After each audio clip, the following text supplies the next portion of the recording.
ain't robbing stagecoaches. I need something I can set it off with.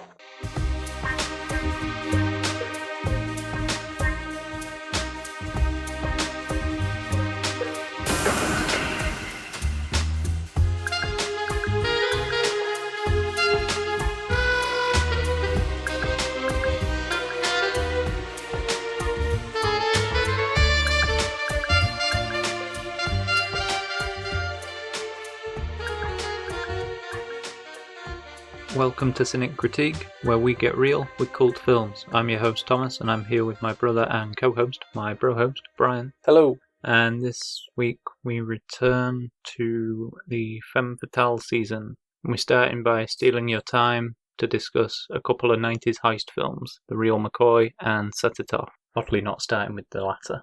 No, although the title's appropriate. So, 1993, The Real McCoy. Just want the bank. You can't break into a AAA rated bank. You can. Directed by Russell Mulcahy, if I'm saying his name correctly, and written by William Davies and William Osborne, based on elements of the novel Bellman and True by Desmond Loden. It stars Kim Basinger as Karen McCoy, and Val Kilmer as J.T. Baker, Terence Stamp as Jack Schmidt, Gayland Sartain as Gary Buckner. The synopsis, as IMDb has it, a woman is released from prison, an expert bank robber who wants to settle down and go straight, but her parole officer and her former employer try to get her to pull one more heist. This was made on a budget of what I found on Wikipedia for $24 million, and sadly only grossed a $6,484,246. And that looks to be just domestic only. It doesn't look like it added an international release. So it's not all that bad. You want to start us off with your thoughts? Again, surprised I'd not heard of this film really until looking up Val Kilmer films. It's a surprisingly really good one. Really, I said not many people seem to mention it at all. Just very surprised at what a great film it is, quality and everything. Because it's a great looking film as well, not just well acted or like that, you know. I didn't realise it was based on a novel. Did you say it was based on a novel? Yes, well, it says elements of. There's a film from 1987 called Bellman and True, but it doesn't look like it's to do with this novel. Oh. Which I thought was quite surprising. Yeah. I'm going to ask if you knew about it. No, I tried to find the novel as an audiobook or somewhere, but I couldn't find it to read. Yeah. So I might have to try like an internet archive or something. Yeah. See if it's a PDF to be read. But yeah, you're right. This film looks fantastic. And there's no surprise, really. I don't have the cinematographer's name, though. No. Do you? Yeah. Do you got the criterion? Just one film. Is it Highlander? No. Oh. His name is Dennis Crossan. Right. I don't remember seeing any other films I actually recognised or anything like that. Yeah. We did. I Know What You Did Last Summer. Oh, okay. I would not have guessed that at all. No, I'm quite surprised to see that. That's all I have written for Right. it. I guessed Highlander because the director of this, Russell Mulcahy, had done Highlander and its sequel, Highlander The Quickening. Yeah. Then he'd done Resident Evil Extinction. He'd done the Teen Wolf movie, but not the one you're thinking of. He did the one that like wraps up the TV series reboot from like the 20-teens. Yeah. But he directed The Shadow. Yeah. So that's something. Yeah. And looks like he did a lot of 80s music videos. Some for Billy Joel, some for Duran Duran and Elton John. Yeah. So Did Scorpion King 2. Don't forget that one. I left that one off. But one of the writers of this, if not both of them actually, worked on The Scorpion King. Yeah, William Osborne Yeah. wrote The Scorpion And King. he also wrote Thunderbirds, Yeah. the 2004 live-action movie. But both him and William Davies wrote Twins and Stop All My Mum Will Shoot. Yeah. I recommend the former of those. Although Stop All My Mum Will Shoot I don't think is as bad as everyone says it is. But I think it's kind of good because it's bad, if you know what I mean. Yeah. William Davies also seems to be a partner with Rowan Atkinson. Yeah, I know. They've done the Johnny English trilogy and the recent Man vs. Bee Netflix series. Yeah. He also wrote Alien Autopsy and Flushed Away. Yeah. Sorry, I just got quite distracted by what they'd worked on. I was expecting more sleek, weird underground Hollywood films like this. Yeah. They both did Ghost in the Machine, though. Okay, I'd missed that. Yeah. But you mentioned also about this film not being particularly well heard of. Yeah. It's got like a 5.7 or something daft on IMDb, was it? 5.5. Yeah. Yeah. And apparently this was slammed by critics at the time. Roger Ebert didn't like it. I'm not going to repeat what he said because there was a lot, but he was basically complaining about it recycling all the tropes of the heist genre of breaking into banks. And I was like, that's kind of the heist genre though. There's only so many things you can do before it's not a heist film anymore, I guess. Yeah. However, an Australian website called Film Inc. they decided they were doing 10 connections between Val Kilmer and Australia. This film made it on their list in, I think, number 5 of their connections. But it's basically because the director of this is an Australian. Right. But they say Kilmer had one of the all-time great hot streaks in the early 90s with The Doors, Thunderheart, Tombstone, True Romance, Heat. The Real McCoy is most anonymous of these, although it's kind of cool. So it does have its fans somewhere. To be fair, I think Val Kilmer don't get any cooler than he is in this. He's great in this. Yeah. From watching it, I had to make notes of some of his lines. He seems a bit of aloof, doesn't he, in this compared to his other roles? Like, not all that competent kind of thing. But, like, he's just so damn charming and funny. Because his character in this is, what did we say it was, Baker? Yeah, JT Barker. Barker, is it? Yeah. I wrote Baker. God damn it, Brian. Him and Karen, which is Kim Basinger's character. McCoy. Yeah. They meet up and he's at her place. No, she's at his place at one point. And she sees all these Betamax laying around. For those that don't know, a Betamax is like a VHS tape. It got outdone. Basically, it was like the HD DVD and the Blu-ray, how the Blu-ray won. Just to make it a little more known for those that don't know. But in there, he's got all these Betamax like stacked about the place, and he says, "Oh, don't worry, I'm going to sell them to Nigeria. Nigeria is the Betamax capital of the world." It's funnier in the context of the film and the history of the Betamax, I guess. He also says to her at one point, because obviously she's trying to get her son back, and she's not letting her son know that she's the son's mum, because she don't want to have to explain how she went to prison. So she's pretending to be the son's mum's friend. Yeah. And at one point, while she's discussing this dilemma with Kilmer's character, Barker, he says, "I'd be proud to call you my mummy." And obviously it's a bank heist, and so before the heist, Kilmer gets spotted going into the bank, because he's going to help Basinger with this plan. Yeah. She's basically getting strong-armed into doing this bank heist. She wants to be clean and go straight. So Kilmer helps pull off a con, I guess, within the little team, led by Terence Stamps Schmidt. So he's visiting the bank not long before they commit to the heist, and someone in Stamp's team catches Kilmer coming out the bank, and it's like, "What were you doing in there?" And he basically went in. His cover is that he emptied his bank account because he banks there. Yeah. And it's like, "Why would you do that?" And he says, "I don't want to split my $152 4 ways," which I thought was absolute brilliant line. One of the best in the movie, just because the idea that all the money in there was getting split 4 ways, no matter what was in there. But he was like, "I'm taking out my money now," so it doesn't have to get split, which I thought was kind of funny. Makes sense. Just one of them like little character quirks that I thought really emphasised just what sort of character he is. Yeah. Also, Kim Basinger is incredible in this. Yeah, this is like best Kim Basinger as well. Like, I'm normally used to seeing her play more of like a damsel role, like with Vicky Vale in Batman from '89 and in Cellular, your favourite film of all time. Yeah, yeah. She's a bit of a damsel in that. Yeah. I mean, I guess there's Rabbit's mum in 8 Mile. Yeah. But she's not like a strong, independent woman in that even. No. So seeing her in this, like being this like absolute tough as nails sort of, really different. Yeah. And a new side to her that I really enjoyed seeing. And I don't know if she's got any more roles like this, but it makes you think she could have been just as good at Catwoman as what Pfeiffer was. Yeah. Which is something I would never have thought possible. No.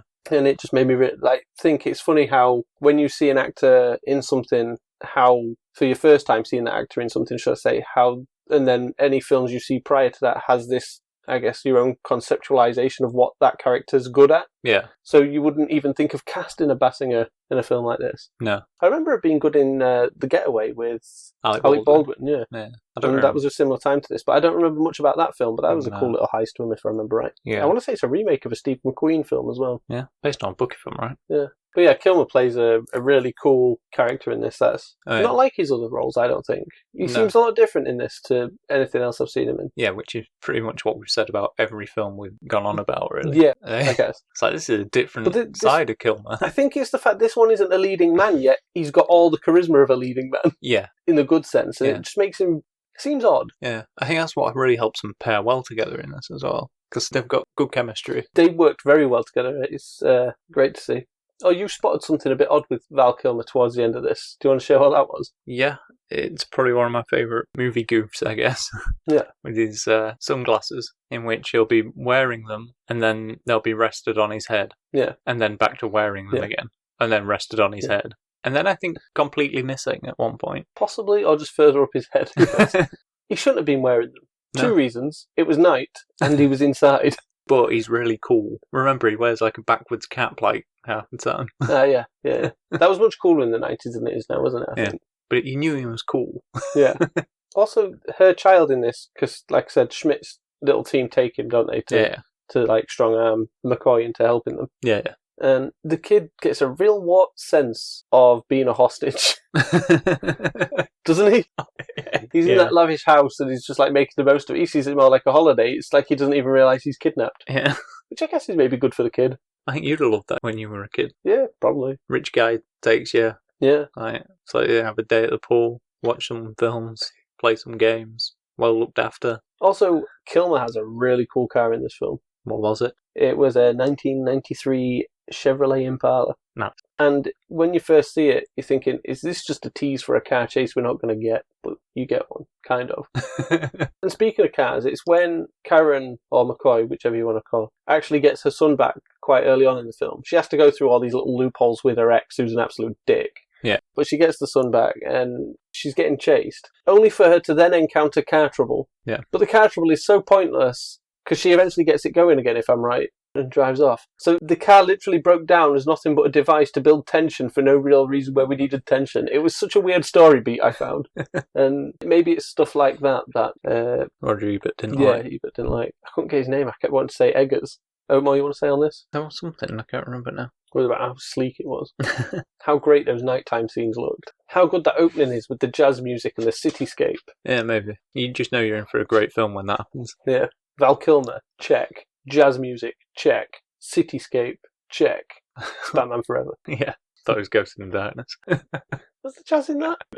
No. But no, this is an incredible film. And Terence Stamp's really good at playing bad guys as well. That helps. Yeah. General Zod himself. Yeah. Stick. Yeah. He wasn't a bad guy. It weren't DC either. No. Although that's a Marvel link, and Kilmer does it again, links to another Batman era, obviously with Basinger. But he also links to the 2004 Punisher movie. Yeah. Because in this, there's an actor called Mark McCauley. Right. He plays Carl, he's on Schmidt's team. Nice. He's in Killer Joe. He's an actor, but he's more of a background actor, and he's done a few stunt parts, and I think he does stunts on The Punisher for a scene as well. That's where I know him from. Yeah. And I think I've called him out a few times on this podcast now. Yeah, you have. But I'm just always pleased to see him. So, there's that guy! I can never remember his name, and I have to go to IMDb and find it, and I think it's starting to sink in now. Yeah. McCauley. Because that's like what they shout out in Star Wars, isn't it? McClunky. Oh, that's McClunky. I thought you were going to start calling him McCoy after this now.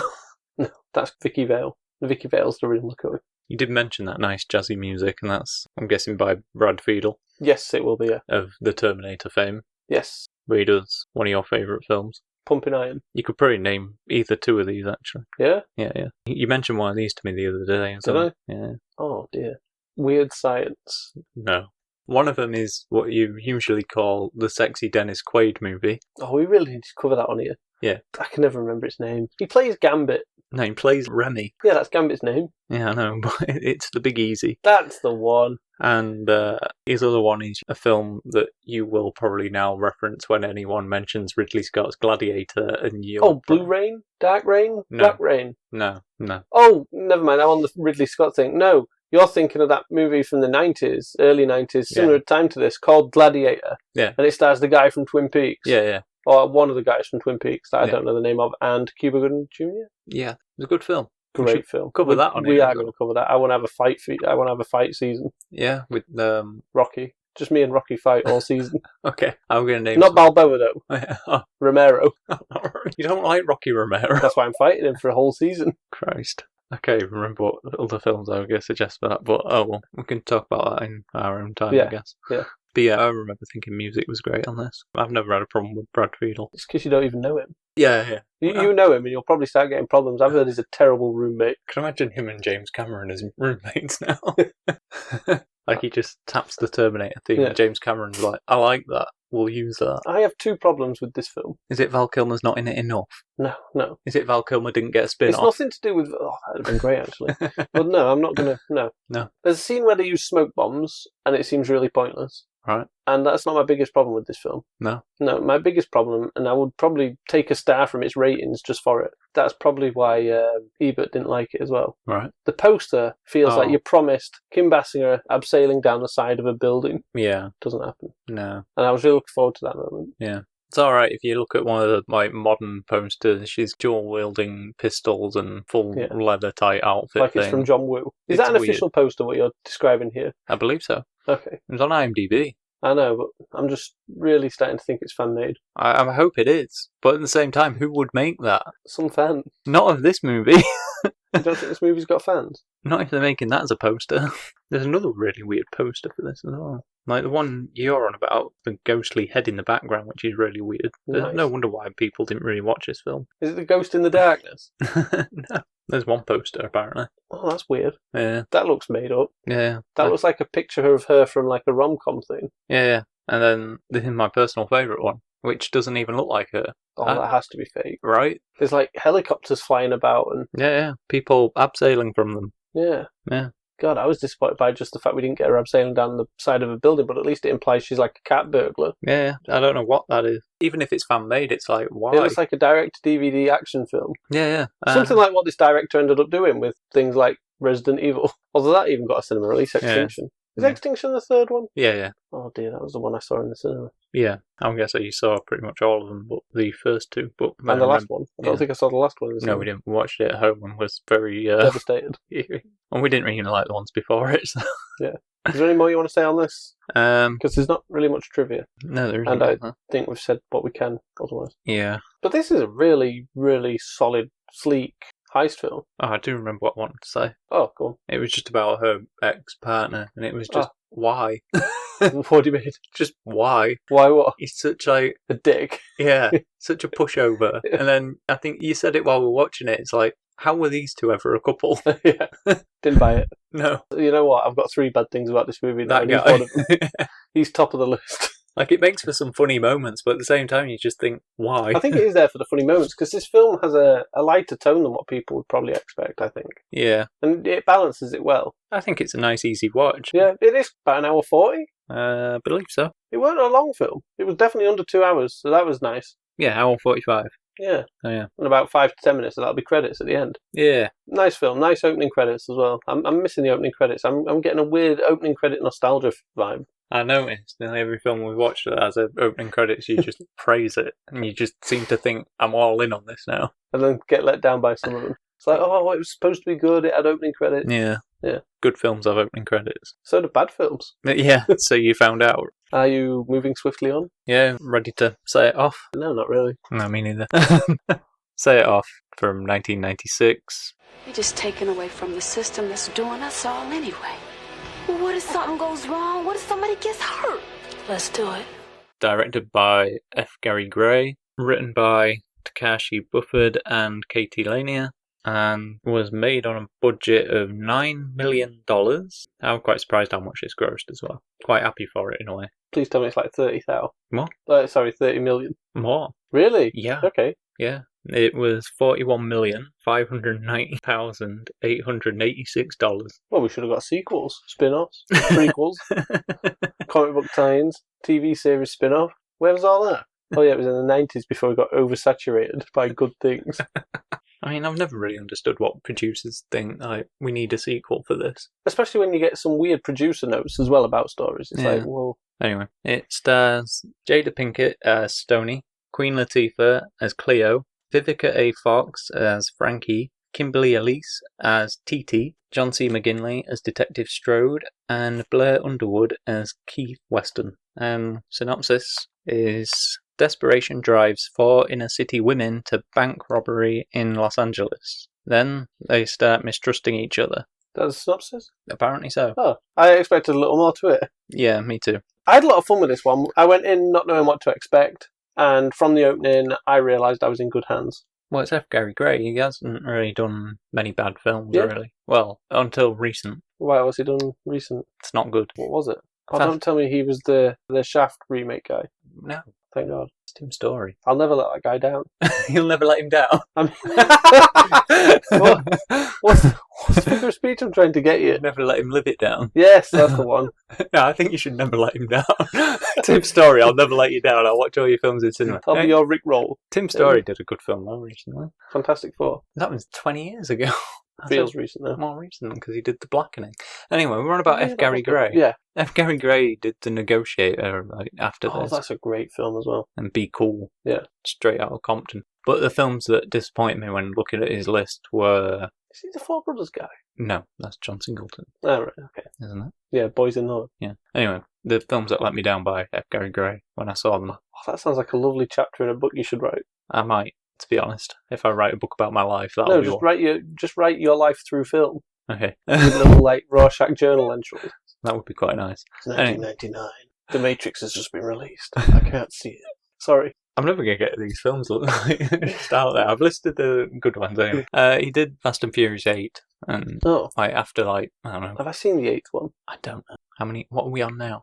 We were at Fast X, I think. One of the last I have not seen Fast X. I think 8 was the last one we watched. I haven't seen the one with John Cena in. I think that could be 9. Hasn't there been 2? I don't know. Anyway, the other one was MIB International, which I'm shocked by. I just couldn't be bothered with it. I just couldn't believe after Straight Outta Compton there what he did. Yeah. What's going on here? Studio money though, isn't it? I'm guessing like you're going to get a big paycheck and when you want work, you're not going to turn it down. Yeah. Also, he did Friday as his first feature film before this. Yeah. Which is a really damn good indie comedy. Yeah. It's just a guy sat outside his house for about an hour and a half. Is it? Yeah. I didn't know anything about it. Yeah, it's good. It's just two weed smokers because it's Chris Tucker. Yeah. Yeah. And Ice Cube, I think, is the other guy. I think so. I'm not sure now.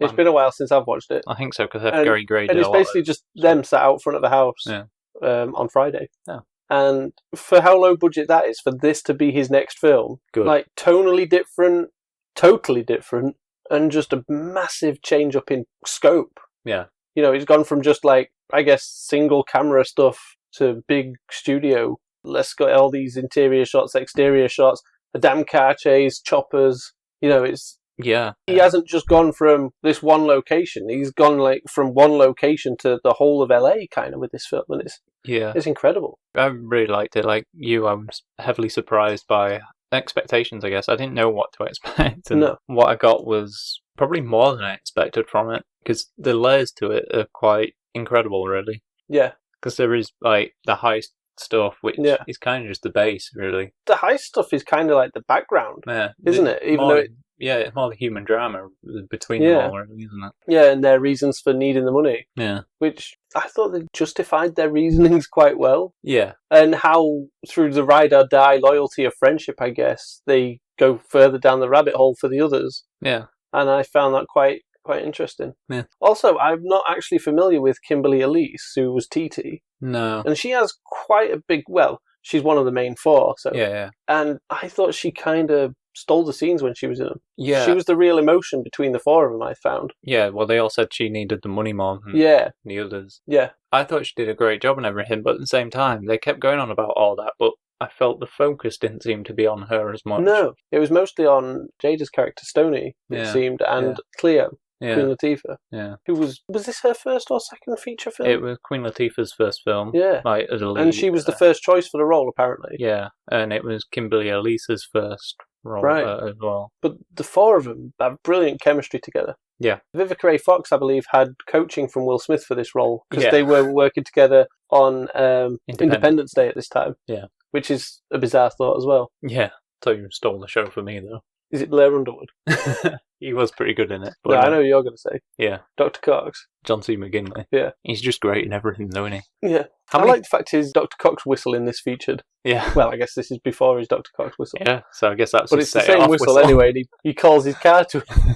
That sounds like his Knight Rider. You know what I mean, though? He whistles and someone drives the car up for him. I guess that sounds really cartoony, then. Yeah. He's just great. And how many cops can he play in, like, one decade, you know? At least 3. I feel like this, Point Break, 7. I think there's another as well. Probably. But I can't remember what. When you're on about how great this film looks, though, I'm quite surprised because I thought cinematographers could have done numerous films or whatever, and it's just music video and nothing, music video. And I was just thinking, this guy could do so much more, but maybe he don't want to. Yeah, but when you think of music videos, they're telling so much story with just visual flair anyway, because they're like 3 minutes long. Yeah. Depending on your music video anyway.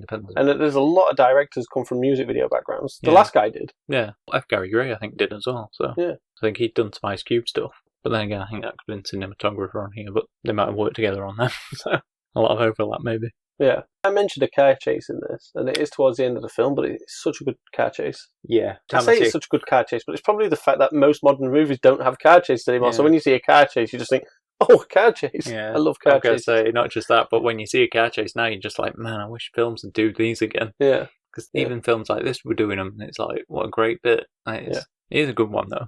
I think it's because it's not really about the chase, it's more about them again, really. You know, Yeah. somehow Or it is it not always. always? Yeah, but I mean, like, it seems to somehow focus on the characters Yeah. more than the actual. It's definitely a character-first film. Yeah, and that's great. I think I prefer character stuff over just let's do that. Yeah.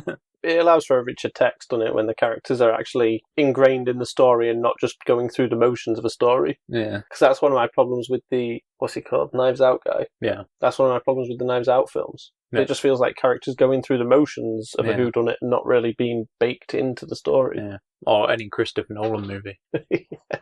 I mean, he makes some good films, but his characters are pretty much robots, aren't they? Yeah. This film, though, I loved it. Although I found the opening odd. It opens, and you get... It starts with like a weird Law and Order-like noise. Didn't it? I can't remember how the noise goes. If you find the noise, put it in. And then you get an initial bank shootout scene of a guy robbing the bank. Is that where TT works? It's Frankie. Frankie, is it? That was working. Yeah. And that's kind of the inception of it all, isn't it? Where they get the idea from that, because she works at the bank and loses it. She gets fired for it, doesn't she? Yeah, because she didn't follow protocol. Yeah. But she was like, I had a gun pointed at my head. Yeah, it's such a great bit. Yeah. Then they learned that she knew the guy as well, didn't they? Because he'd been coming in regularly, but obviously times are tough. Yeah. And then you get the titles of the film come up, and then you get introduced to the cast. And at that point, you get the weird Law and Order noise again.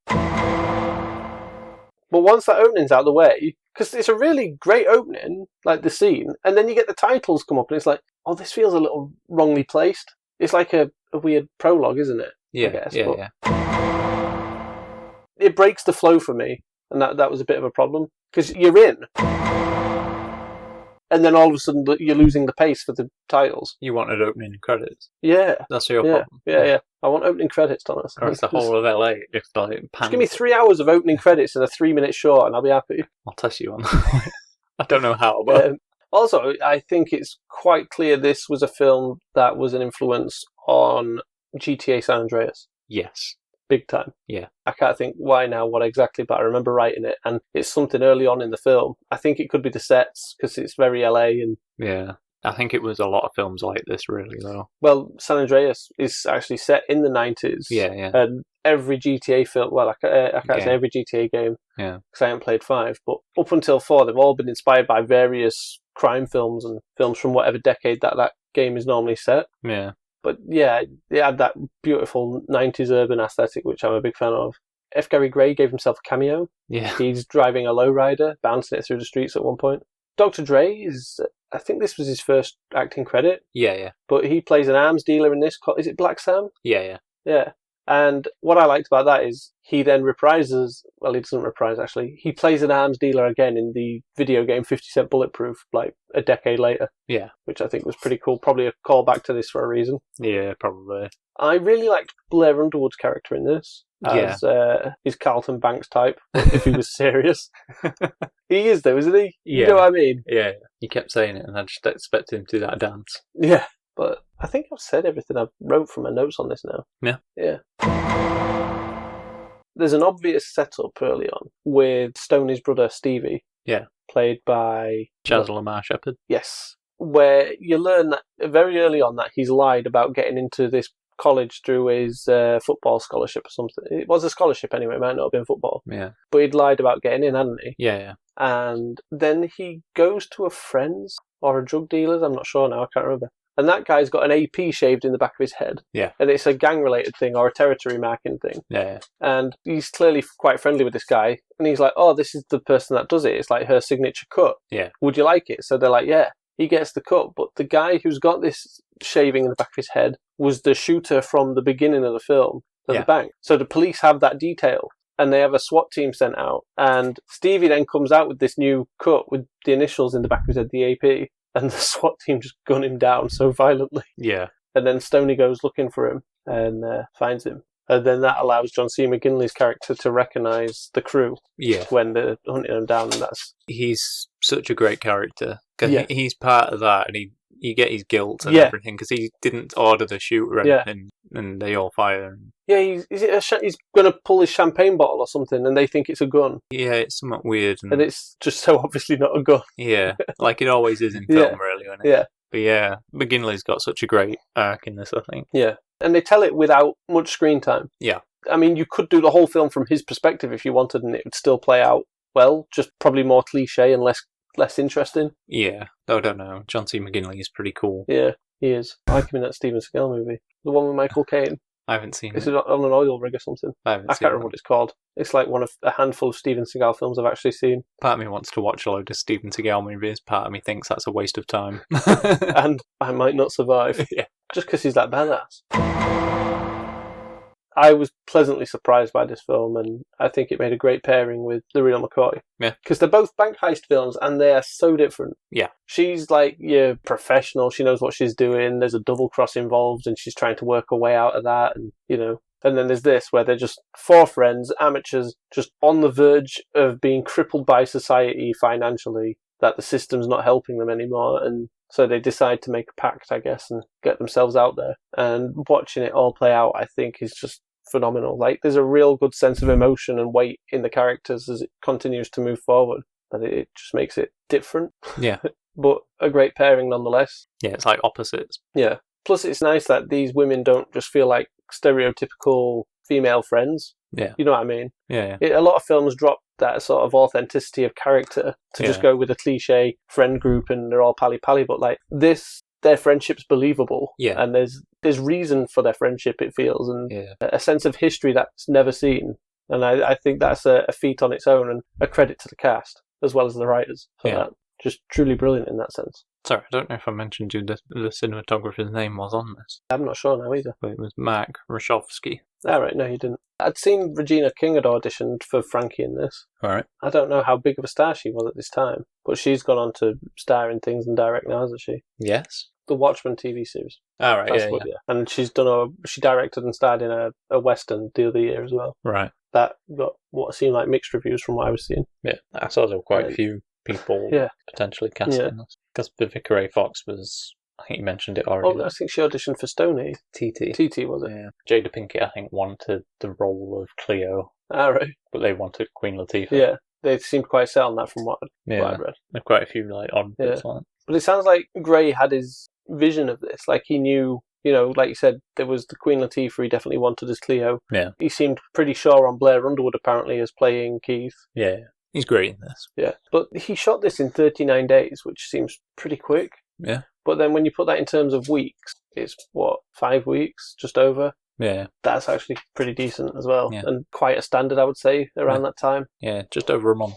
Especially on a budget for $9 million. Yeah. That's just shocking. Like, I would have put more money on it. Yeah. Expected more money in budget, especially when Real McCoy, I said, was rumoured to be, what did I say, 20 million? I think so. According to Wikipedia, anyway. Yeah, I can't find a figure from anywhere else. I want to know how much and that the actors wanted for that. Yeah, and sometimes as well with Wikipedia budgets, I've noticed it's included the marketing costs. Yeah. When you look into the budgets for films in other places, and what they've put as the budget on Wikipedia, it includes the marketing cost, even though it doesn't state that. Although, did you see this piece of trivia? This is what I was looking for, because this is what makes it more impressive. Apparently almost half of the film's budget. Yeah.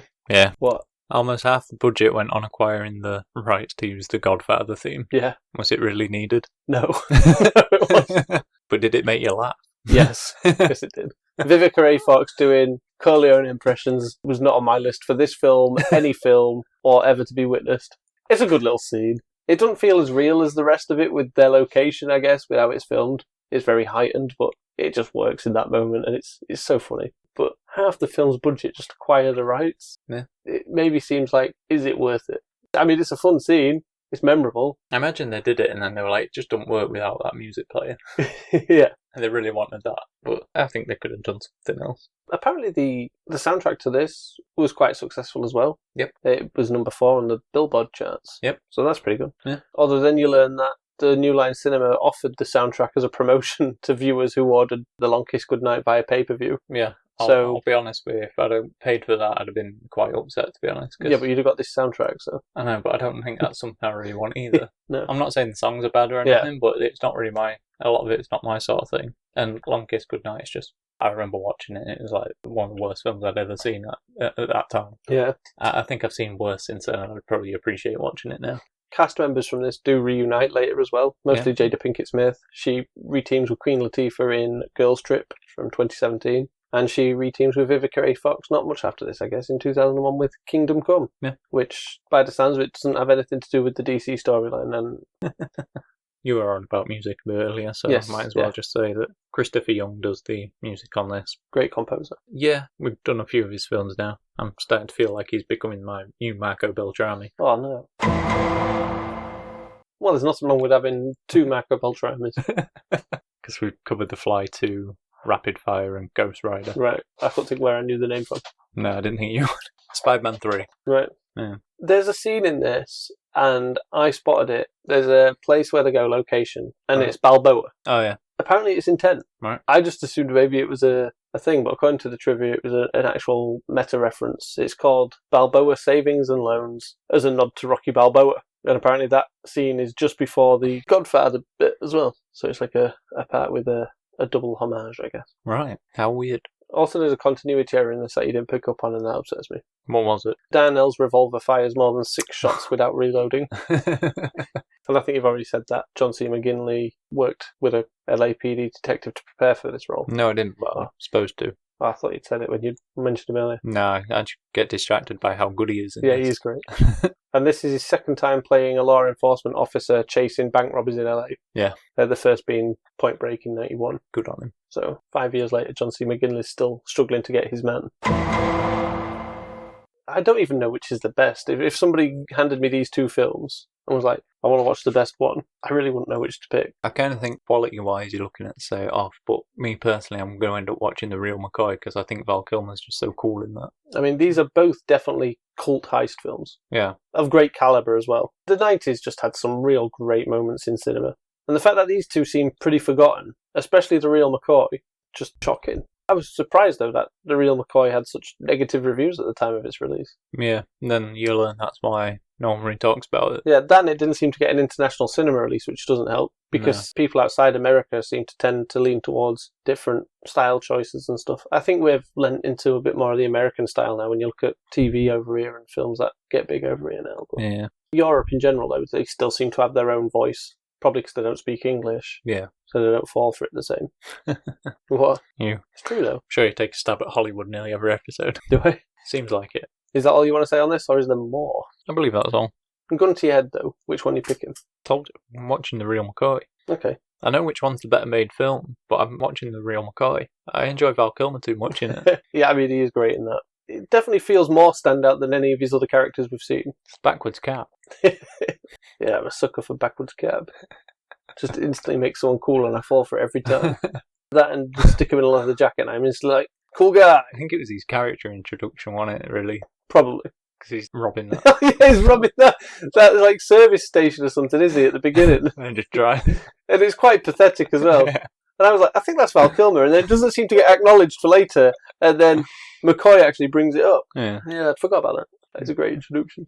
Oh, we should not spoil that now. Sorry. I really, really am struggled if I was to pick one being better than the other with these. Well, I don't mind if you pick say it off. Like I said, I do kind of think it's a better made film. And I think I honestly, to pick one, I'd feel bad for not then choosing the other and I instantly. think John C. McGinley's a cool guy as well, so... You know that, I call it the milkshake problem. Yeah. You see the flavours of milkshake and you Yeah. think, I'm going to get X flavour milkshake. And Which then you one's don't. that? The one you would usually get. And you think, I'm Chocolate. not going to get the one I usually get. Yeah. I'm going to get something different. Yeah. And you don't get something different because you're like, I'll stick with the one that's the same. Yeah. So you do that. And then you think, wish I'd got a different one. Or the time that you do get something different, you just go like, wish I'd got my usual one. Yeah. You can't win. Yeah. You can't win. There's sorrow for the one that didn't get picked, and it bothers me. yeah. And I kind of do the same with pizza as well. So. it's no point saying, oh, I'll just get both the flavours or all three flavours, because then it doesn't matter. You're still going to drink them in the wrong order, no matter what order you pick. But what's the right order? There isn't one. It's always going to be the wrong order. It's always the wrong choice. I feel like this is your version of Russian roulette. Oh, I don't know. But I would happily champion any of these films. If somebody was dogging on them, I'd easily back any of them up in a heartbeat, Yeah. Even if they're picking on the ex-boyfriend from the Real McCoy. No, that's something that's okay to like dog on, you know what I mean? But I mean, if they're just saying the film is outright a bad film, then I'll be there to defend it with my cape and cowl. It's a weird thing to do. That's what Batman would do. Can't imagine Batman defending a film like that. So weird. I think it's awesome. I'd watch that. Oh man, sign us out, dude. Okay.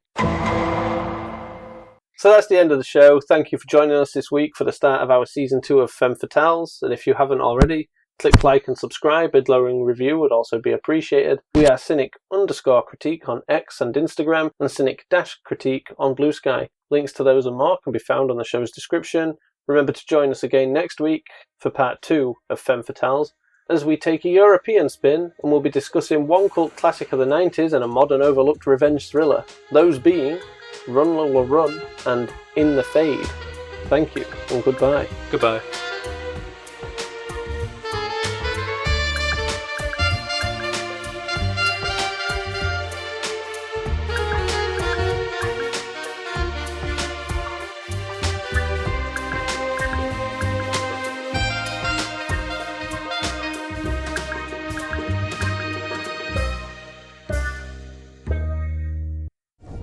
These are my friends. Have you seen them?